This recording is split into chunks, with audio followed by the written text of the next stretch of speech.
Hello dear students, welcome in my YouTube class. Today I will discuss about concept of orbitals. तो बच्चों आज की class में हम बात करने वाले हैं कॉन्सेप्ट ऑफ एटॉमिक ऑर्बिटल्स की। जैसा कि आपको हमने प्रीवियस क्लास में बताया था कि श्रोडिंगर वेव इक्वेशन जो था, श्रोडिंगर वेव इक्वेशन से हमें दो तरह के कॉन्सेप्ट्स मिले।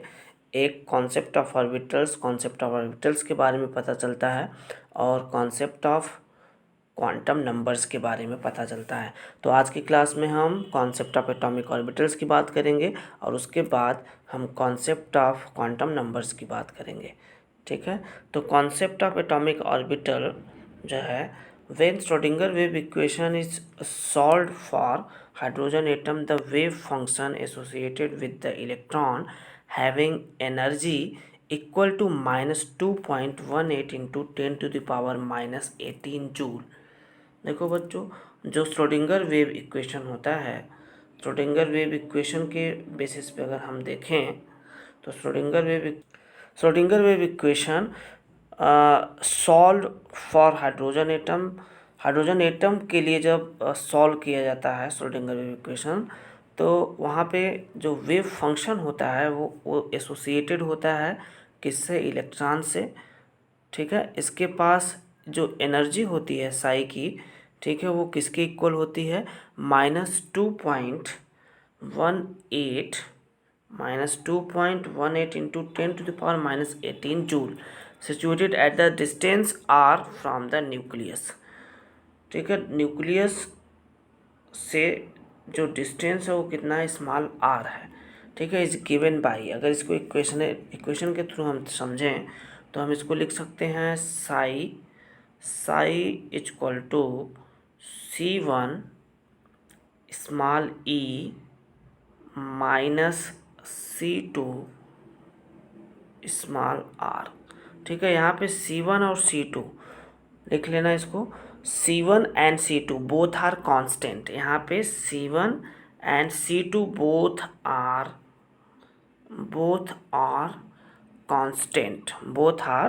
कांस्टेंट।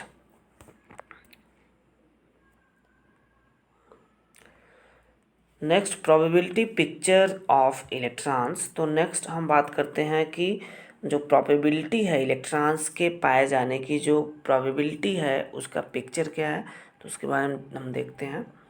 तो अब यहाँ पे प्रोबेबिलिटी पिक्चर ऑफ इलेक्ट्रॉन्स को जानने से पहले कुछ बातें अगर हम जानें, जैसे मान लो as mentioned above psi square, जैसा कि अभी आप जानते हो साई स्क्वायर के बारे में हमने बताया था आपको। ठीक है, साई स्क्वायर एक वेव फंक्शन है। साई स्क्वायर हमें एग्जैक्ट पॉइंट बताता है इलेक्ट्रॉन्स के डिस्ट्रीब्यूशन का। ठीक है, कहाँ पे इलेक्ट्रॉन डेंसिटी ज़्यादा है। तो अगर हम बात करें कि the distribution of electron in space is generally described in terms of function D. ठीक है, तो इस तरीके से इसमें एक्चुअली बोल के आ रहा है कि जो as mentioned above psi square, the probability of finding an electron in a given region, the distribution of electron in space is generally described in terms of function d, known as distribution function, and is given by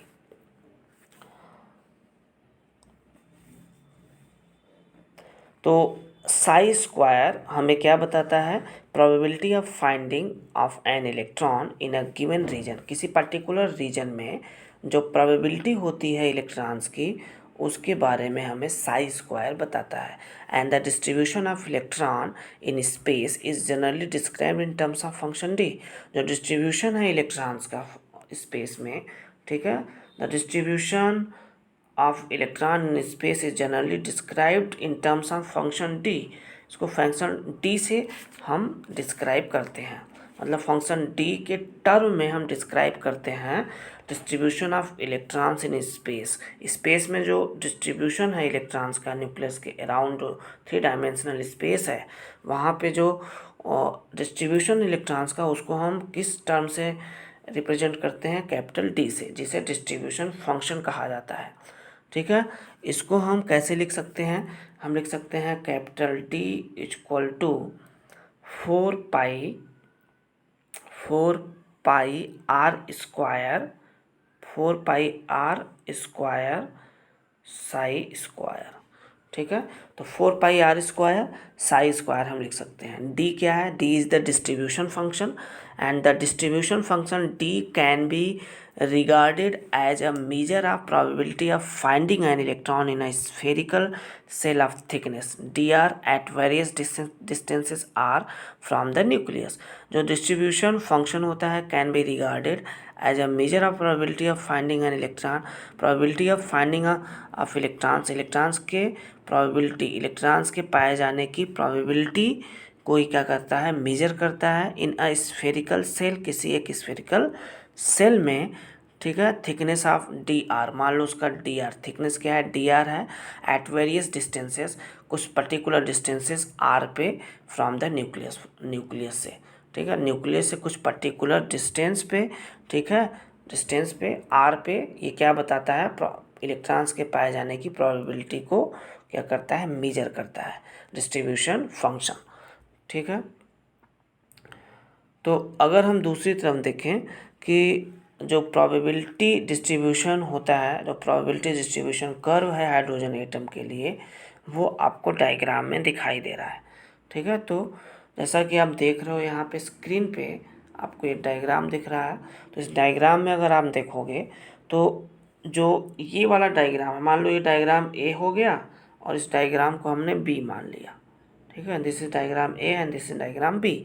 diagram A में अगर आप देखोगे तो ए में क्या बता रहा है, that is the probability distribution curve for hydrogen atom as shown in figure A and in figure B shows a cross section of the electron cloud around the nucleus। अब देखो फिगर ए में क्या बता रहा है, probability of electrons, probability distribution of electron या electron density हम कह सकते हैं, probability distribution of electron density curve है ये हाइड्रोजन एटम के लिए। तो इस कर्व में अगर आप देखो तो इस पॉइंट पे न्यूक्लियस है, ये कर्व किसके किसके थ्रू है, plot 4 pi r square psi square और आर में जब ग्राफ प्लॉट किया गया तो ये देखा गया कि हाँ न्यूक्लियस पे इलेक्ट्रॉन डेंसिटी बहुत कम होती है। ठीक है, जैसे जैसे ये दूर जाता है वैसे वैसे इलेक्ट्रॉन्स के पाए जाने की प्रोबेबिलिटी क्या होती है, बढ़ती जाती है। ठीक है, एक पर्टिकुलर डिस्टेंस पे ये क्या होती है, बढ़ती जाती है, और एक ऐसा पर्टिकुलर डिस्टेंस होता है जहाँ पे इलेक्ट्रॉन्स के पाए जाने की प्रोबेबिलिटी सबसे ज़्यादा होती है। यहाँ ग्राफ में देखो ये जो पीक है, यहाँ पे इलेक्ट्रॉन्स के पाए जाने की प्रोबेबिलिटी सबसे ज़्यादा है। उसके बाद फिर कुछ टाइम के बाद आप देखोगे धीरे धीरे finding of probability of finding of electrons क्या होने लगता है, कम होने लगता है। इलेक्ट्रॉन्स के पाए जाने की प्रोबेबिलिटी धीरे धीरे क्या होने लगती है, कम होने लगती है, जैसा कि आप ग्राफ में देख रहे हो। ठीक है, तो यहाँ पे अगर देखा जाए तो इस 2.0 मतलब 2 एंगस्ट्रॉन के बाद इलेक्ट्रॉन्स के पाए जाने की प्रोबेबिलिटी क्या हो जाती है, नेग्लेजिबल हो जाती है, जैसा कि आप इस ग्राफ में देख रहे हो। ठीक है, तो दूसरा जो है that is the electron cloud structure, this is the electron cloud structure of hydrogen atom, this is the electron cloud structure of hydrogen atom. तो इलेक्ट्रॉन क्लाउड स्ट्रक्चर की अगर हम बात करें तो बीच में देखो ये न्यूक्लियस है, दिस इज न्यूक्लियस। अब न्यूक्लियस से पर्टिकुलर एक डिस्टेंस पे देख रहे हो, ये इस डिस्टेंस पे इलेक्ट्रॉन्स के पाए जाने की प्रोबेबिलिटी क्या है, काफ़ी ज़्यादा है, एट 0.53 एंगस्ट्रॉन। एट 0.53 एंगस्ट्रॉन पे आप क्या देख रहे हो कि इलेक्ट्रॉन्स के पाए जाने की प्रोबेबिलिटी काफ़ी ज़्यादा है in the case of hydrogen atom. या हाइड्रोजन एटम में एक ही कौन सा 1s ऑर्बिटल होता है। अभी इलेक्ट्रॉनिक कॉन्फ़िगरेशन आप आगे पढ़ोगे, हाइड्रोजन का अगर हम बात करें तो हाइड्रोजन का इलेक्ट्रॉनिक कॉन्फ़िगरेशन 1s होता है। ये 1s ऑर्बिटल का प्रोबेबिलिटी डिस्ट्रीब्यूशन कर्व हम कह सकते हैं, this is the probability distribution curve for 1s orbital. ठीक है, तो अब 0.53 एंगस्ट्रॉन के बाद अगर आप देखो तो finding probability of finding electrons क्या होता है, कम होता जाता है। Probability of finding of electrons क्या होने लगता है, कम होने लगता है, इलेक्ट्रॉन्स के पाए जाने की प्रोबेबिलिटी क्या होती है, कम होने लगती है। ठीक है, तो अब बात करते हैं इन दोनों डायग्राम से रिलेटेड क्या क्या कंक्लूजन्स है। तो कंक्लूजन्स इससे जो निकल कर आता है, जो पहला कंक्लूजन है वो क्या होता है कि the probability of finding electrons at the nucleus is zero. देखो, इन दोनों डायग्राम से हमें क्या पता चल रहा है कि जो प्रोबेबिलिटी है इलेक्ट्रॉन्स के पाए जाने की, जो प्रोबेबिलिटी है वो एट द न्यूक्लियस क्या है, जीरो है। ठीक है, नेक्स्ट पॉइंट क्या कह रहा है, the probability of finding electron increases as one move away from the nucleus. जो इलेक्ट्रॉन्स के पाए जाने की प्रोबेबिलिटी है वो इंक्रीज होने लगती है one move away from the nucleus. जब न्यूक्लियस से दूर जाते हैं हम, जब न्यूक्लियस से दूर जाएंगे तो हम देखेंगे कि इलेक्ट्रॉन्स के पाए जाने की प्रोबेबिलिटी क्या होती है, बढ़ने लगती है। ठीक है, इंक्रीज करने लगती है। नेक्स्ट है point, at a distance 0.5 angstrom, 0.5 angstrom की अगर हम बात करें, at a distance 0.5 angstrom, 0.5 angstrom distance पे अगर हम देखें तो प्रोबेबिलिटी, इलेक्ट्रॉन्स के पाए जाने की प्रोबेबिलिटी मैक्सिमम है। ठीक है, and this distance is the same as that of Bohr's first radius. ये जो डिस्टेंस होता है ये सेम होता है बोर्स के फर्स्ट रेडियस से। ठीक है, नेक्स्ट जो पॉइंट है आपका, नेक्स्ट पॉइंट है on moving farther from the nucleus, on moving farther from the nucleus, the probability of finding electron goes on decreasing and become negligible। जब हम मूव करते हैं न्यूक्लियस से, जब न्यूक्लियस से हम काफ़ी दूर चले जाते हैं, न्यूक्लियस से काफ़ी दूर, काफ़ी डिस्टेंस पे अगर आप देखोगे तो इलेक्ट्रॉन्स के पाए जाने की प्रोबेबिलिटी जो होती है वो डिक्रीज होने लगती है, और एक ऐसा टाइम आता है जहाँ पे ये निग्लेजिबल हो जाता है। ठीक है, बहुत निग्लेजिबल होता है, मतलब कुल मिलाकर 2 एंगस्ट्रॉन के बाद जो होता है इलेक्ट्रॉन्स के पाए जाने की प्रोबेबिलिटी लगभग क्या होती है, निग्लेजिबल हो जाती है। देखो नेक्स्ट पॉइंट क्या कह रहा है, the density of electron cloud is not uniform. ये बहुत इंपॉर्टेंट पॉइंट है बच्चों। The density of electron cloud is not uniform everywhere around the nucleus. मतलब जो इलेक्ट्रॉन की डेंसिटी है या जो इलेक्ट्रॉन क्लाउड की डेंसिटी है, ठीक है, न्यूक्लियस के अराउंड, वो क्या है, एक यूनिफॉर्मली नहीं है, इज़ नॉट यूनिफॉर्म, यूनिफॉर्मली नहीं है, बल्कि ये क्या है, स्कैटर्ड है। कुछ जगहों पे है इलेक्ट्रॉन डेंसिटी ज़्यादा है तो कुछ जगहों पे कम है। ठीक है, there is a particular region in which electron cloud is most dense. कुछ ऐसे पार्टिकुलर रीजन होते हैं, कुछ ऐसे, there is a particular region in which electron cloud is most dense. कुछ ऐसे पार्टिकुलर रीजन होते हैं जहाँ पे इलेक्ट्रॉन क्लाउड बहुत ज़्यादा डेंस होता है। फॉर एग्जाम्पल की अगर हम बात करें तो इन हाइड्रोजन एटम आप देखो, electron cloud is most dense at the distance of 0.53 angstrom. तो हाइड्रोजन एटम में अगर हम बात करें तो 0.53 एंगस्ट्रॉन डिस्टेंस पे, न्यूक्लियस से 0.53 एंगस्ट्रॉन डिस्टेंस पे इलेक्ट्रॉन क्लाउड जो होता है वो बहुत डेंस होता है। ठीक है, from the nucleus. In this region the probability of finding electron is maximum. इस रीजन में इलेक्ट्रॉन्स के पाए जाने की प्रोबेबिलिटी क्या होती है, काफ़ी ज़्यादा होती है। And such a region is referred to as an orbital. और इस रीजन को जनरली क्या कहा जाता है, ऑर्बिटल कहा जाता है। तो अगर हम ऑर्बिटल को डिफाइन करें तो ऑर्बिटल्स क्या होते हैं, अगर उसके डिफिनेशंस की बात करें तो ऑर्बिटल्स क्या है, the 3 dimensional region in the space around the nucleus in which the probability of finding an electron is maximum is called orbital। देखो द 3 डायमेंशनल रीजन, मान लो ये न्यूक्लियस है, इस न्यूक्लियस के अराउंड जो 3 डायमेंशनल रीजन है, जो 3 डायमेंशनल एरिया है, जो 3 डायमेंशनल ये एरिया है न्यूक्लियस के अराउंड, इस 3 डायमेंशनल एरिया में जहाँ पे इलेक्ट्रॉन्स के पाए जाने की प्रोबेबिलिटी बहुत ज़्यादा होती है, इलेक्ट्रॉन्स के पाए जाने की प्रोबेबिलिटी जहाँ पे बहुत ज़्यादा होती है, ठीक है, उसे क्या कहा जाता है, ऑर्बिटल कहा जाता है। न्यूक्लियस के अराउंड जो 3 डायमेंशनल स्पेस है, 3 डायमेंशनल रीजन है, उस स्पेस में, न्यूक्लियस के अराउंड स्पेस में जहाँ पे इलेक्ट्रॉन्स के पाए जाने की प्रोबेबिलिटी बहुत ज़्यादा होती है, उसे ऑर्बिटल कहा जाता है। नेक्स्ट जैसा कि आप डायग्राम में देख रहे हो बच्चों, ये जो डायग्राम है आपके सामने, ये है आपका प्रोबेबिलिटी डिस्ट्रीब्यूशन कर्व है। This is the probability distribution curve of 2s orbital and 3s orbital. तो ये 2s ऑर्बिटल और 3s ऑर्बिटल का प्रोबेबिलिटी डिस्ट्रीब्यूशन कर्व प्लॉट किया गया है, ठीक है, 4πr² साई स्क्वायर और r के बीच में, ठीक है। तो ये देखो, ये आप क्या देख रहे हो, न्यूक्लियस पे इलेक्ट्रॉन डेंसिटी क्या है, बहुत कम है। फिर एक पर्टिकुलर टाइम पे आप देख रहे हो इलेक्ट्रॉन डेंसिटी बढ़ रही है, इस पे रीजन पे सबसे ज़्यादा इलेक्ट्रॉन डेंसिटी होती है, फिर धीरे धीरे कम हो जाती है, फिर कुछ बहुत कम हो जाती है, जीरो हो जाती है, फिर धीरे धीरे इलेक्ट्रॉन डेंसिटी बढ़ती है, इस पर्टिकुलर रीजन पे इलेक्ट्रॉन डेंसिटी काफ़ी ज़्यादा होती है, फिर ये कम होने लगती है। एक तरीके से 2s ऑर्बिटल का है, ये मान लो 2s है, this is 1s and this is 2s, ठीक है।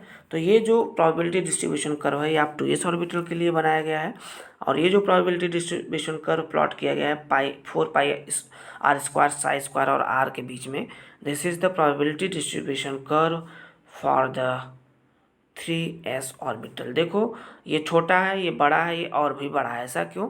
क्योंकि आप देखो n की वैल्यू क्या है, यहाँ पे 1 है, फिर 2 है और फिर 3 है।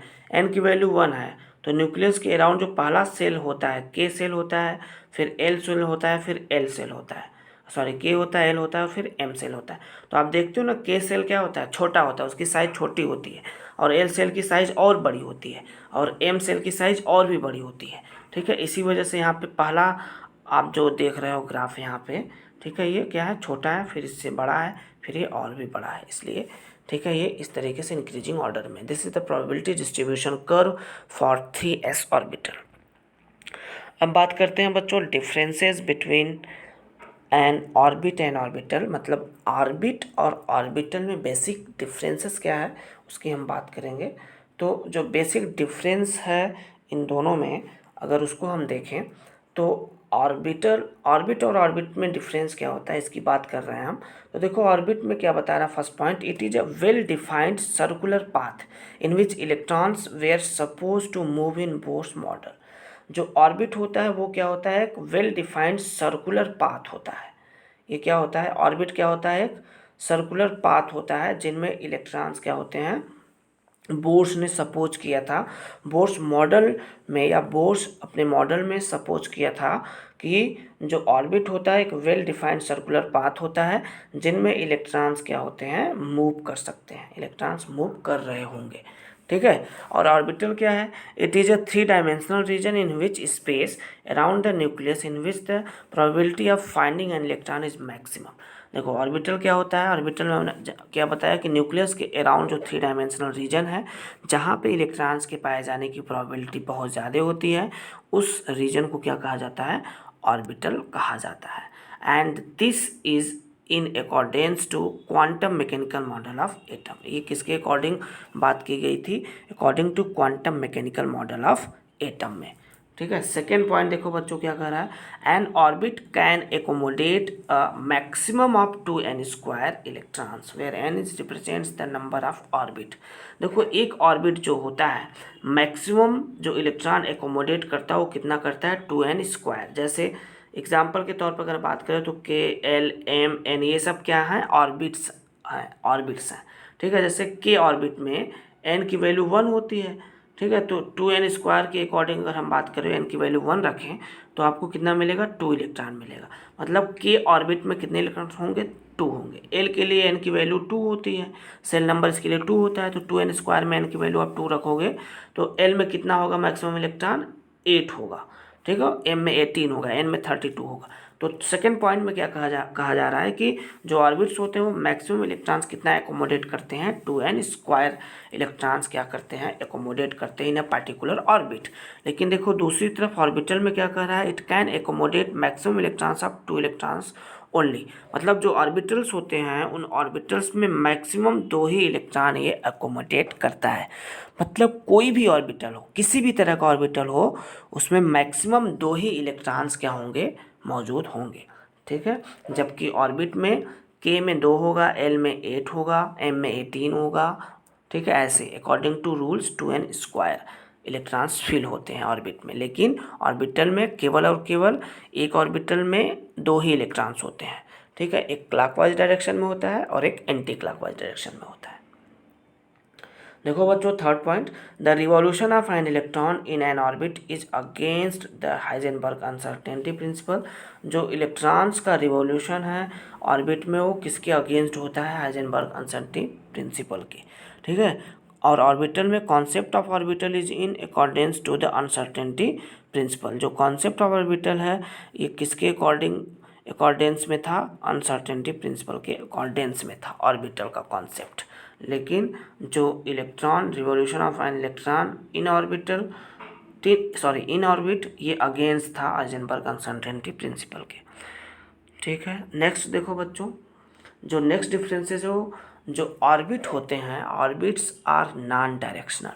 अब देखो ऑर्बिट्स क्या होते हैं, ये यूनिफॉर्मली क्या होते हैं? सर्कुलर होते हैं ना, यूनिफॉर्मली ये मूव करते हैं। ठीक है।